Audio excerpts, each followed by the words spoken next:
ഹരേ കൃഷ്ണ. സർവം ശ്രീ രാധാകൃഷ്ണാർപ്പണമസ്തു. അധ്യായം 6 ധ്യാനയോഗം. ശ്ലോകം 8.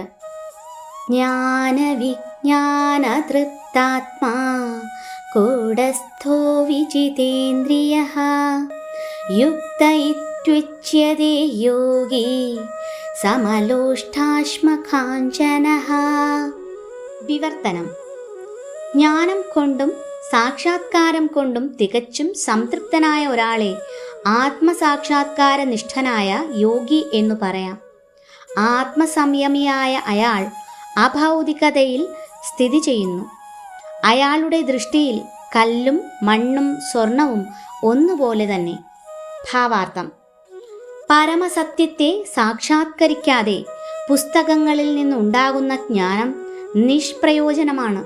ഇതിനെപ്പറ്റി ഇപ്രകാരം പറയുന്നു: അധഃ ശ്രീകൃഷ്ണനാമാദി നദവേദ് ഗ്രാഹ്യമിന്ദ്രിയൈഃ സേവോന്മുഖൈഃ ജിഹ്വാദൗ സ്വയമേവ സ്ഫുരത്യതഃ. ഭൗതിക മാലിന്യം പൂണ്ട ഇന്ദ്രിയങ്ങളാൽ ശ്രീകൃഷ്ണന്റെ നാമം, രൂപം, ഗുണം, ലീല എന്നിവകളുടെ സ്വഭാവം ആർക്കും ഗ്രഹിക്കാനാവില്ല. ഭഗവത് സേവനം കൊണ്ട് പരിപൂരിതനാകുമ്പോൾ മാത്രമേ ഒരാൾക്ക് കൃഷ്ണന്റെ അതീന്ദ്രിയ ലീലകളെയും നാമം, രൂപം, ഗുണം ഇത്യാദികളെയും അറിയാൻ കഴിയൂ. ഭക്തി രസാമൃത സിന്ധു 1-2 234. കൃഷ്ണാവബോധത്തിൻ്റെ ശാസ്ത്രമാണ് ഭഗവത്ഗീത. ലൗകിക പാണ്ഡിത്യം കൊണ്ട് ആർക്കും കൃഷ്ണാവബോധം ഉദിക്കില്ല. അതിന് വിശുദ്ധ പ്രജ്ഞനായ ഒരാളുമായി സഹവസിക്കാനുള്ള ഭാഗ്യമുണ്ടാവണം.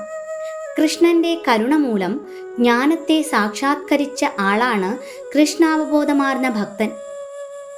ശുദ്ധ ഭക്തിപൂർവകമായ സേവനത്താൽ സംതൃപ്തനാണയാൾ.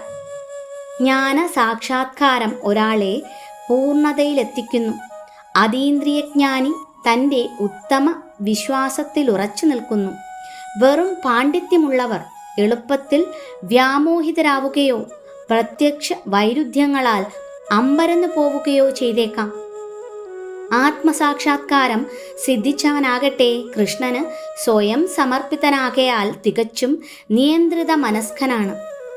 ഭൗതിക പാണ്ഡിത്യം കൊണ്ട് അയാൾക്ക് യാതൊരു ആവശ്യവുമില്ലാത്തതിനാൽ ഇന്ദ്രിയാതീതനുമാണ്.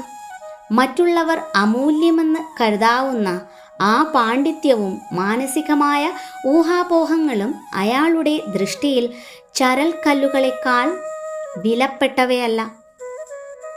ശ്ലോകം 9. സുഹൃന്മിത്രാരുദാസീന മധ്യസ്ഥത്വേഷ്യ ബന്ധുഷു സാധുഷ്വപി ച പാപേഷു സമബുദ്ധിർ വിശിഷ്യതേ. വിവർത്തനം. സ്വന്തം സുഹൃത്തുക്കൾ, ഗുണകാംക്ഷികൾ, ശത്രുക്കൾ, ഉദാസീനന്മാർ, ഈർഷ്യാലുക്കൾ, ബന്ധുക്കൾ, സജ്ജനങ്ങൾ, പാപികൾ എന്നിവരെയെല്ലാം സമഭാവനയോടെ വീക്ഷിക്കുന്നവൻ അല്പം കൂടി പുരോഗതി നേടിയവനാണ്. ഹരേ കൃഷ്ണ.